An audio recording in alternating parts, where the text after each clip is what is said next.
Hello YouTube fans, here again, and I figure why not do this one.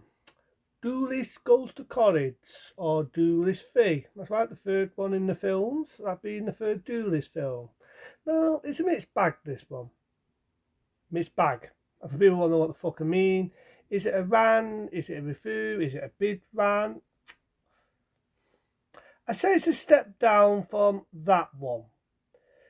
I do think that one's not the best because you don't see the Doolies and too near the middle, and it feels like it's not even a Doolies film.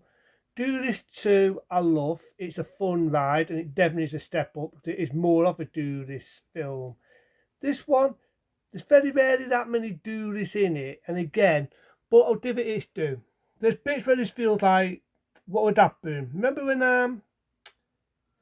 when Titters did a TV show called Titters? We all know was the films, and they decided to do a TV show of Titters, which never lasted that long. This to me feels like what would happen if they did do this, but instead of making a movie, they make it into a TV series. I swear it feels like they've made a TV series. The budget's gone cheaper than what it was in 1 and 2, and that's what it feels like. It feels like do this the TV show. But I'll give it its due. I'll give it its due. The director, you can see, had fun. He made a fun project, and you can see that this film isn't taken serious, and you can see they're having fun with it. So we're gonna go with it. As you know, the movie Ghoulies Goes to College, that's exactly what it does. You've got one headmaster who gets the Ghoulies, wants to be the ultimate power, and becomes the main bad guy. Now, this actor's been like a few things. If you remember me reviewing Twilight Soul the movie, he was in that. He was also in a scene in the original The Howling, but he was very well known for being in the original from the 1950s, damn good classic. He played in the original Invasion of the Body Snatchers, the main star. They're coming to get you! They're coming to get you! Lock your doors! They're everywhere! They're coming to get you! I saw a little small scene in Demdins where Mogwai's watching the Invasion of the Body Snatchers. So that's the same actor who's in this. That's my hand, it's him. So he's one of the main villains in it, and he wants the ultimate power, and the Ghoulies basically take over the college. Now, my only issue is, I'm trying to remember how this film goes. So there's some bits what I'd remember, but there's some bits what I forget about. And I do remember it originally having it on DVD. Originally, if I ever get the original cover, I would have that more than the DVD cover because there's one thing what fucks me off. One thing what fucks me off. And for people that want to know what the fuck that is, the original art cover on the classic days of VHS is beautiful. You've got the guy like that. It looks like the opening of the original Ghoulies. Remember the original Ghoulies, where they met the evil wizard and he comes up out the cave, he does that. Ah. Well, you've got that as a poster where he does that. And you've got the three Ghoulies stood on the side. They highlight the word Ghoulies and then the word Ghoulies goes to college. The artwork is beautiful. It's eye-taxing. Why the fuck did they open it for the DVD? I say it again. Why the fuck did they alter the DVD? Because the DVD is nothing at all like the original artwork on the VHS. It's lazy packaging, big word, and it's just lazy. You just got the three Doolies, the word Doolies goes to college, that's it. Wow. I'll say it again. Wow. Compared to the original art cover where the fucking guys like that, and they've got the three Doolies all brilliantly artistically drawn. If I could show you the original video cover, if I can ever find it, I might look for it one day, film it, show you like I've done in the past when I showed Mark in with all the old classic posters of films. You will see what I mean. You will see what I mean by good practicing on how to market a film. This to me, the DVD, it was just lazy packaging. But I'll just the film it's due.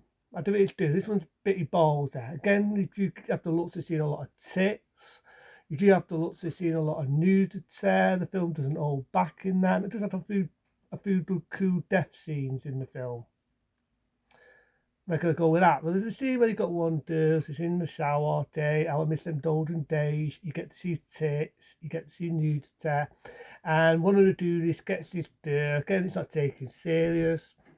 And he sucks a punzer in the mouth. You know them toilet punzers, what you use to punch crap out of a toilet. Well, he sucks a punzer in her mouth, it pulls her face, the face stretches out like that. Really cool death, isn't taken serious. Got one who's like an head cheats her, it attacks her. Remember rightly, it turns her face into like a pancake. And then you got the evil headmaster. I can't believe headmaster. He's got her tied up, and the dudes are going to get her. Just like 1 and 2, you got a love incest, and the die saves the day. The evil headmaster gets turned to fucking muss, and the dudes get destroyed. So I did it this dude, just like 1 and 2. It has a happy ending. I just wish the duelists did a lot more in it, like they did in number 2. In fact, you only get like 3 duelists. You get 3, you get 4. But I'll just the film it's doing. It's a bit where I would say it feels like a TV show. Because you got a scene in it, right, where, like I say, you got the funny scene, the girl's in the shower, a bit of nakedness, you get a punzer in her face, it stretches her face. Then halfway through the film, you got the duelist talking. So just this film, it's you do get duelists talking in this, which is like different than 1 and 2. There's a bit where they say, "Hello, we are the duelists," and they actually talk in the film. That's what I like about it. Is you get so if the film it's do, they do try and do something different. They're not trying to copy scenes from 1. They're not trying to copy bits from number 2. The film's trying to be its own beast. It's trying to do its own thing. So you got duelists talking. We're the duelists. So I like that. But that bits I just feel like they're trying to cheapen out and they're trying to make it more like a TV series and like the other do, where you can see a bit of movie into it. But it's a good film. It's entertaining, and that's what I like about it. Compared to Duelist 4, which I say again, Duelist 4 is the weakest one. I cannot lie. That would have to be a rant. If I got onto Duelist 4, it's absolutely garbage. You got the actor from the original. They show so much from the original that you might as well just be watching the original. You've only got 2 fighting duelists in it. It has to copy bits where they're in space. Why? I don't know. It has to copy bits from Titters 4, which I don't know why, because Titters 4 was competing utter garbage in my eyes. And you just get 2 duelists in it, and that to me doesn't even feel like a duelist film. At least with this, it felt like a duelist film.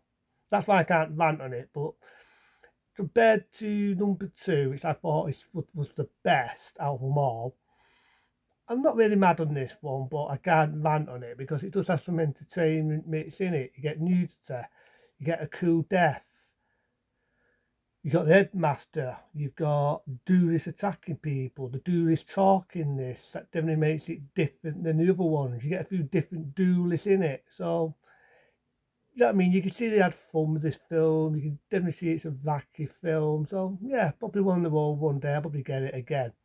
But the DVD cover wasn't the best compared to the VHS cover. That's like I said, if you look at the original video cover and then compare it to the DVD cover, Lazy Patterson. But the film's still entertaining. The director had fun. The actors had a ball. So fuck it. I'll give it a 2 because it's not great, but it's not shit compared to that. But into them, be smart, be safe. See you later.